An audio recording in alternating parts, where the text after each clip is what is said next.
ಸ್ನೇಹಿತರೆ ನಮಸ್ಕಾರ. Big Boss season 11ರಲ್ಲಿ ಯಾರು ಏನೇ ಹೇಳಿ ರಿಯಲ್ ಎಂಟರ್ಟೈನರ್ ಅಂತ ಹೇಳಿದ್ರೆ ಅದು ಹನುಮಂತು ಅನ್ನುವಂತಹ ಮಾತುಗಳು ಸೋಷಿಯಲ್ ಮೀಡಿಯಾದಲ್ಲಿ ಮತ್ತು ವೀಕ್ಷಕರ ಮಧ್ಯದಲ್ಲಿ ವ್ಯಕ್ತವಾಗ್ತಿರುವಂಥ ಒಪಿನಿಯನ್. ಅದರಲ್ಲೂ ಕೂಡ ಬಿಗ್ ಬಾಸ್ ಮನೆಗೆ ಬಂದಂಥ ಅತಿಥಿಗಳು ಕೂಡ ಇದೇ ಮಾತನ್ನು ಹೇಳ್ತಾ ಇದ್ದಾರೆ. ಹನುಮಂತನ ಆಟ, ಹನುಮಂತನ ಮುಗ್ಧತೆ, ಹನುಮಂತನ ಡ್ಯಾನ್ಸು, ಹನುಮಂತನ ಎಂಟರ್ಟೈನ್ಮೆಂಟು ಇದನ್ನು ನೋಡಬೇಕು ಅಂತಲೇ ನಾವು ಕಾಯ್ತಾ ಇದ್ವಿ ಅಂತ ಹೇಳ್ಬಿಟ್ಟು ಯಾವಾಗ ಚಾರು ಹೇಳ್ತಾರೋ ಆಗ ಸಹಜವಾಗಿ ಹನುಮಂತನ ಪಾಪ್ಯುಲಾರಿಟಿ ಏನು ಮತ್ತು ಹನುಮಂತನ ಚಾಕಚಕ್ಯತೆ ಏನು, ಹನುಮಂತನ ಆಟದ ಶೈಲಿ ಏನು ಅನ್ನೋದು ಈಗ ಹೊರಗಡೆ ಚರ್ಚೆ ಆಗ್ತಿದೆ, ಗೊತ್ತಾಗ್ತಿದೆ. ಹನುಮಂತ ಮುಗ್ಧನಾಗಿ ಮತ್ತು ಹನುಮಂತ ಇಡೀ ಗೇಮ್ ಚೇಂಜರ್ ಆಗಿ ಬಿಗ್ ಬಾಸ್ನ ಗೇಮ್ ಚೇಂಜರ್ ಆಗಿ ಬಿಗ್ ಬಾಸ್ ಮನೆ ಒಳಗಡೆ ಬಂದಾತ. ಆತ ಅದನ್ನು ಮಾಡಿದ್ದಾನೆ ಅಂತಲೂ ಕೂಡ ಹೇಳ್ಬೋದು. ಬಿಗ್ ಬಾಸ್ ಮನೆಯಲ್ಲಿ ಹನುಮಂತನ ಆಟ ಈಗ ಶುರುವಾಗಿದೆ.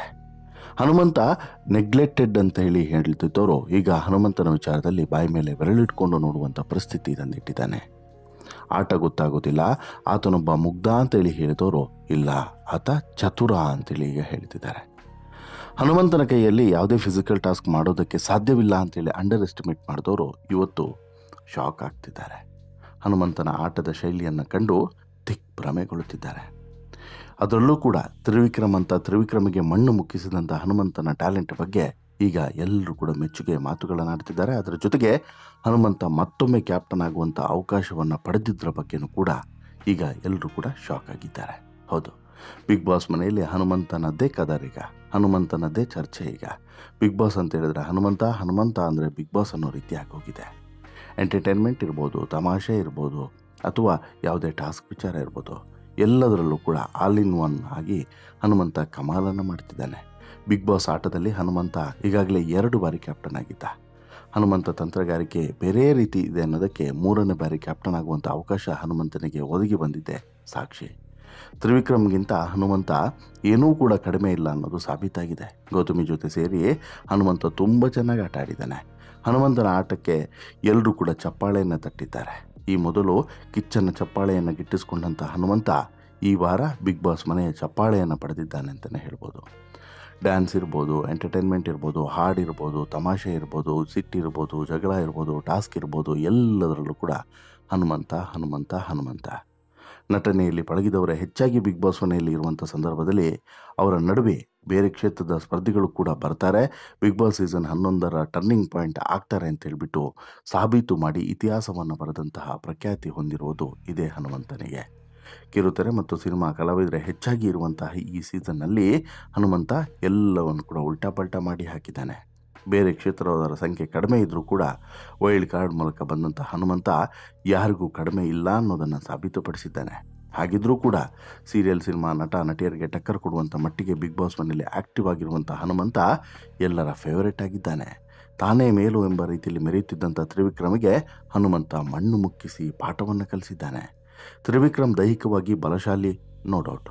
ಹಾಗಾಗಿ ಪ್ರತಿ ಟಾಸ್ಕ್ನಲ್ಲೂ ಕೂಡ ಮುಂದೆ ಇರ್ತಿದ್ರು. ಅವರ ಜೊತೆ ಜೋಡಿಯಾಗಿ ಆಟವಾಡಲು ಬಹುತೇಕ ಮಂದಿ ಇಷ್ಟಪಟ್ಟಿದ್ರು. ಈ ವಾರದ ಜೋಡಿ ಟಾಸ್ಕ್ನಲ್ಲಿ ಮೊದಲು ಗೌತಮಿ ಜಾಧವ್ ಮತ್ತು ಹನುಮಂತ ಜೋಡಿ ಆಗಿದ್ದರು. ಆದರೆ ಮಧ್ಯದಲ್ಲಿ ಜೋಡಿ ಬದಲಾಯಿಸುವಂಥ ಅವಕಾಶ ಕೊಟ್ಟಾಗ ಬಿಗ್ ಬಾಸ್ ನೀಡಿದಂಥ ಅವಕಾಶವನ್ನು ಗೌತಮಿ ತ್ರಿವಿಕ್ರಮ್ ಜೊತೆಯಾಗಲು ಇಷ್ಟಪಟ್ಟಿದ್ರು. ಆದರೆ ಅದಕ್ಕೆ ತ್ರಿವಿಕ್ರಮ್ ಅವಕಾಶವನ್ನು ಕೊಡಲಿಲ್ಲ. ತ್ರಿವಿಕ್ರಮ್ ಜೊತೆಗೆ ಕೈ ಜೋಡಿಸಿದರೆ ತಾವು ಗೆಲ್ಲಬಹುದು ಅನ್ನೋದು ಗೌತಮಿ ಲೆಕ್ಕಾಚಾರ ಆಗಿತ್ತು. ಆದರೆ ಆಗಿದ್ದೇ ಬೇರೆ. ತ್ರಿವಿಕ್ರಮ್ ಅವ್ರಿಗಿಂತನೂ ಕೂಡ ಹನುಮಂತ ಅವರೇ ಚೆನ್ನಾಗಿ ಆಟವಾಡಿ ತಾವು ಕೂಡ ತ್ರಿವಿಕ್ರಮ್ಗಿಂತ ಏನೂ ಕೂಡ ಕಡಿಮೆ ಇಲ್ಲ ಅನ್ನೋದನ್ನು ಸಾಬೀತು ಮಾಡಿದರು. ಅಷ್ಟೇ ಅಲ್ಲದೆ ಡ್ಯಾನ್ಸ್ ಮಾಡುವಂಥ ಟಾಸ್ಕ್ನಲ್ಲಿಯೂ ಕೂಡ ಹನುಮಂತ ಮತ್ತು ತ್ರಿವಿಕ್ರಮ್ ಅವರನ್ನು ಕಂಪೇರ್ ಮಾಡಿದ್ರೆ ತ್ರಿವಿಕ್ರಮ್ಗಿಂತ ಅತ್ಯುತ್ತಮವಾದಂಥ ಪರ್ಫಾರ್ಮೆನ್ಸನ್ನು ಕೊಟ್ಟು ಮೊದಲ ಸ್ಥಾನವನ್ನು ಪಡ್ಕೊಂಡಿದ್ದು ಕೂಡ ಇದೇ ಹನುಮಂತ. ಕಡೆಗೂ ಹನುಮಂತ ಮತ್ತು ಗೌತಮಿ ಅವರಿಗೆ ಅತಿ ಹೆಚ್ಚು ಅಂದರೆ 600 ಅಂಕಗಳು ಸಿಕ್ಕಿದ್ದಾವೆ. ಹನುಮಂತನ ಜೊತೆ ಕೈ ಜೋಡಿಸಿದ್ದಕ್ಕಾಗಿಯೇ ಗೌತಮಿ ಅವರಿಗೆ ಎಲ್ಲರಿಗಿಂತ ಹೆಚ್ಚು ಅಂಕ ಸಿಗಲು ಸಾಧ್ಯವಾಯಿತು ಅನ್ನೋದು ನಂತರ ಆಕೆಗೆ ರಿಯಲೈಸ್ ಆಗುತ್ತೆ.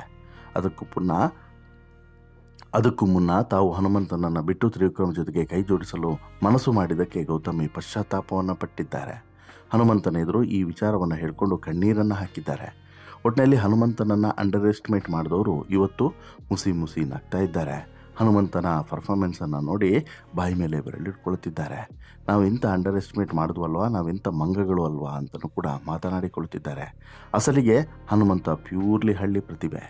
ಹಾಡಿನ ಮೂಲಕ ಜನಪ್ರಿಯತೆಯನ್ನು ಗಿಟ್ಟಿಸಿಕೊಂಡು ಜೀ ಕನ್ನಡದ ಸರಿಗಮಪ ಮೂಲಕ ಅದ್ಧೂರಿಯಾದಂಥ ವೇದಿಕೆಯನ್ನು ಪಡೆದು ನಂತರ ಇಡೀ ರಾಜ್ಯದಲ್ಲಿ ಹೆಸರುವಾಸಿಯಾದಂಥ ಹುಡುಗ.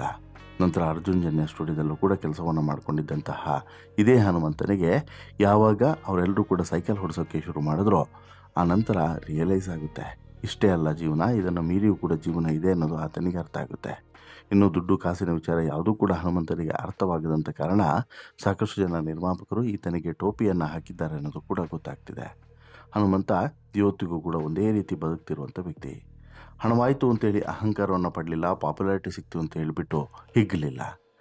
ಆರಂಭದಲ್ಲಿ ಹೇಗಿದ್ನೋ ಇವತ್ತಿಗೂ ಕೂಡ ಹಾಗೆ ಇದ್ದಾನೆ, ಬಹುಶಃ ಮುಂದೆಯೂ ಕೂಡ ಹಾಗೆ ಇರಬಹುದು ಅನ್ನುವಂಥ ಮಾತುಗಳು ಎಲ್ಲರ ಕಡೆಯೂ ಕೂಡ ವ್ಯಕ್ತವಾಗ್ತಿದ್ದಾವೆ. ಹನುಮಂತನ ಟ್ಯಾಲೆಂಟಿಗೆ ಹನುಮಂತನೇ ಸಾಕ್ಷಿ. ಎಲ್ಲ ವಿಭಾಗದಲ್ಲೂ ಕೂಡ ಸಕ್ರಿಯವಾಗಿ ತೊಡಗಿಕೊಳ್ಳುವಂಥ ಹನುಮಂತ ಈ ವಾರದ ಕ್ಯಾಪ್ಟನ್ ಆಗುವಂಥ ಅವಕಾಶವನ್ನು 3ನೇ ಬಾರಿಗೆ ಪಡೆದುಕೊಂಡ. ಆದರೆ ಲಕ್ಕಿಲಿ ಆತ ಈ ಕ್ಯಾಪ್ಟನ್ಶಿಪ್ಪನ್ನು ಪಾರ್ಟ್ನರ್ ಗೌತಮಿಗೆ ಬಿಟ್ಟುಕೊಡ್ತಾನೆ. ಆಗ ಗೌತಮಿ ಅಕ್ಷರಶಃ ಒಂದು ಕ್ಷಣ ಮೆಲ್ಟಾಗಿ ಹೋಗ್ತಾರೆ. ಏನು ಹೇಳಬೇಕು ಅಂತೇಳಿ ಗೊತ್ತಾಗದೆ ಶಾಕ್ ಆಗ್ತಾರೆ.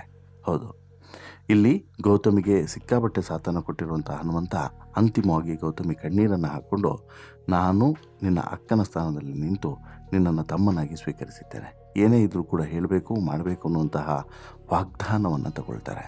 ಅಷ್ಟರ ಮಟ್ಟಿಗೆ ಗೌತಮಿಯ ಮನಸ್ಸನ್ನು ಗೆಲ್ತಾರೆ ಹನುಮಂತ. ಕೇವಲ ಗೌತಮಿ ಅಂತಲ್ಲ, ಬಹುತೇಕ ಅರ್ಧ ಕನ್ನಡಿಗರ ಅಂದರೆ ಓವರಾಲ್ ಆಗಿ ಕರ್ನಾಟಕದ ಬಿಗ್ ಬಾಸ್ ವೀಕ್ಷಕರ ಪೈಕಿ ಅರ್ಧಕ್ಕೂ ಹೆಚ್ಚು ಜನರು ಹನುಮಂತನನ್ನು ಇಷ್ಟಪಡ್ತಿದ್ದಾರೆ. ಹನುಮಂತನ ಆಟಕ್ಕೆ ಫಿದಾ ಆಗಿದ್ದಾರೆ, ಹನುಮಂತನ ಮಾತಿಗೆ ಮರಳಾಗಿದ್ದಾರೆ, ಹನುಮಂತನ ಹಾಡಿಗೆ ಕಳೆದು ಹೋಗಿದ್ದಾರೆ ಅಂತಲೇ ಹೇಳ್ಬೋದು. ಅಷ್ಟು ನೀಟಾಗಿ ಮತ್ತು ಅಷ್ಟು ಚಂದವಾಗಿ ಬಿಗ್ ಬಾಸನ್ನು ಅರ್ಥ ಮಾಡಿಕೊಂಡು ಆಟವಾಡ್ತಿರುವಂತಹ ಇದೇ ಹನುಮಂತನ ಬಗ್ಗೆ ಎಲ್ಲರೂ ಕೂಡ ಮೆಚ್ಚುಗೆಯ ಮಾತುಗಳನ್ನು ಹೇಳ್ತಿದ್ದಾರೆ. ಅದರಲ್ಲೂ ಕೂಡ ಈ ವಾರದ ಡ್ಯಾನ್ಸನ್ನು ನೋಡಿದ ಮೇಲಂತೂ ಎಲ್ಲರೂ ಕೂಡ ಫಿದಾಗಿ ಹೋಗಿದ್ದಾರೆ. ಹನುಮಂತ ಎಂಥ ಟ್ಯಾಲೆಂಟೆಡ್ ಫೆಲೋ ಅನ್ನೋದಕ್ಕೆ ಸಾಕ್ಷಿ ಇವೆಲ್ಲದೂ ಕೂಡ. ಬಟ್ಟು ಇಲ್ಲಿ ಒಂದು ತಿಳ್ಕೊಬೇಕು, ಹನುಮಂತ ಬಿಗ್ ಬಾಸ್ ಫೈನಲ್ವರೆಗೆ ಇರ್ತಾನ, ಬಿಗ್ ಬಾಸ್ ಫೈನಲಿಸ್ಟ್ಗಳಲ್ಲಿ ಒಬ್ಬನಾಗಿರ್ತಾನ, ಅದು ಈಗಿರುವಂಥ ಪ್ರಶ್ನೆ. ಅಲ್ಲಿಗೆ ಹನುಮಂತ ಫೈನಲ್ವರೆಗೆ ಬರೋದಂತೂ ಸದ್ಯಕ್ಕಂತೂ ಕನ್ಫರ್ಮು. ಫೈನಲಲ್ಲಿ ಟ್ರೋಫಿ ಗೆದ್ದರೂ ಕೂಡ ಅಚ್ಚರಿ ಏನಿಲ್ಲ, ಯಾಕಂತ ಹೇಳಿದರೆ ಈ ಹಿಂದೆಯೂ ಕೂಡ ಇದೇ ರೀತಿ ಮುಗ್ಧತನದಿಂದ ಬಂದವರು ಗೆದ್ದಿದ್ದಾರೆ, ಗೆದ್ದಿಲ್ಲ ಅಂತೇನಲ್ಲ.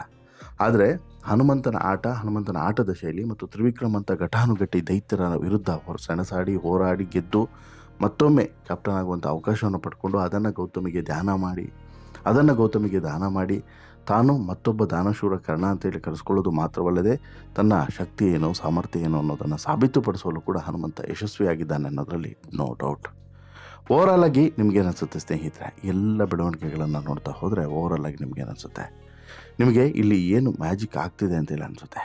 ಜೊತೆಗೆ ಇಲ್ಲಿ ಪ್ರಮುಖವಾಗಿ ಹನುಮಂತ ಬಿಗ್ ಬಾಸ್ ಮನೆಯನ್ನು ಆಟದ ಶೈಲಿಯನ್ನು ಹೇಗೆ ಬದಲಾಯಿಸ್ತಿದ್ದಾನೆ ಅಂತೇಳಿ ಅನಿಸುತ್ತೆ? ದಯವಿಟ್ಟು ಕಮೆಂಟ್ ಮಾಡಿ ತಿಳಿಸಿ. ಜೊತೆಗೆ ಈ ಸ್ಟೋರಿ ಇಷ್ಟ ಆಯಿತು ಅಂತ ಹೇಳಿದರೆ ಲೈಕ್ ಮಾಡಿ, ಶೇರ್ ಮಾಡಿ, ಚಾನಲ್ಗೆ ಸಬ್ಸ್ಕ್ರೈಬ್ ಆಗೋದನ್ನು ಮರಿಬೇಡಿ. ಧನ್ಯವಾದ.